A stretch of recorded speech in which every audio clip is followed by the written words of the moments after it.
कसा बाबू तपासणार शिक्षकांची पाठ व पाठतासा। खाजगी शाळा शिक्षक संघाचे पावसाळी अधिवेशनाच्या पहिल्या दिवशी विरोधात आंदोलन। शिक्षणाधिकारी या पदावर पदवी अधिक बीएड शैक्षणिक पात्रता निश्चित करणे। महसूल विभाग किंवा बीएड शैक्षणिक पात्रता नसणाऱ्या व्यक्तींची उपशिक्षणाधिकारी किंवा शिक्षण अधिकारी म्हणून पदोन्नती झाल्यास त्यांना शैक्षणिक बाबींवर आवड नसल्यामुळे यात अपेक्षित प्रगती होऊ शकत नाही।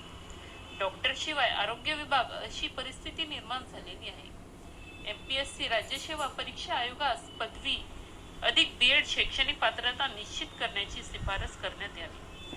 अनेक जिल्ह्यात वेतन पथकाचा बाबू हा शिक्षणाधिकारी काम करत आहे, हे शिक्षण विभागाचे दुर्दैव आहे। आंदोलनात शासन निर्णय दिनांक 15 मार्च 2025 रद्द करणे। आरटी जुन्या निकषाप्रमाणे संच मान्यता 2025-26 निश्चित करणे। काही संस्थांनी उच्च न्यायालयाने शून्य शिक्षक दर्शविलेल्या संच मान्यतेला दिलेल्या स्थगिती आदेशाचा उपयोग करून समायोजन प्रक्रिया मधून घ्यावी। इतर शाळेच्या बाबत सकारात्मक निर्णय घेणे।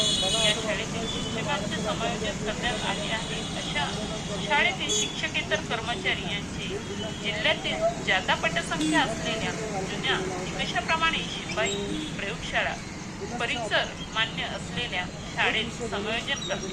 त्यांचे माहे 2026च्या वेतनासाठी निर्देश देणे। दिनांक 16 डिसेंबर 2024, दिनांक 8 डिसेंबर 2025 व दिनांक 23 फेब्रुवारी 2026 ला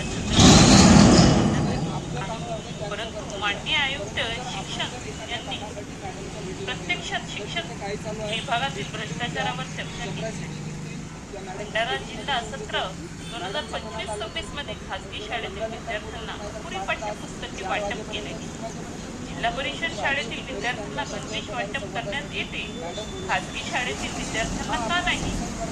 लोकप्रतिनिधींनी त्यांना मिळालेल्या निधीचा विनियोग यासाठी करावा अशी मागणी करण्यात येत आहे। विधिमंडळ पावसाळी अधिवेशन मुंबई सोमवार दिनांक 22 जून 2026 दुपारी 3 ते सायंकाळी 5 पर्यंत मुख्य कार्यकारी अधिकारी जिल्हा परिषद भंडारा यांचे कार्यालय समोर धरणे आंदोलन करण्यात आले।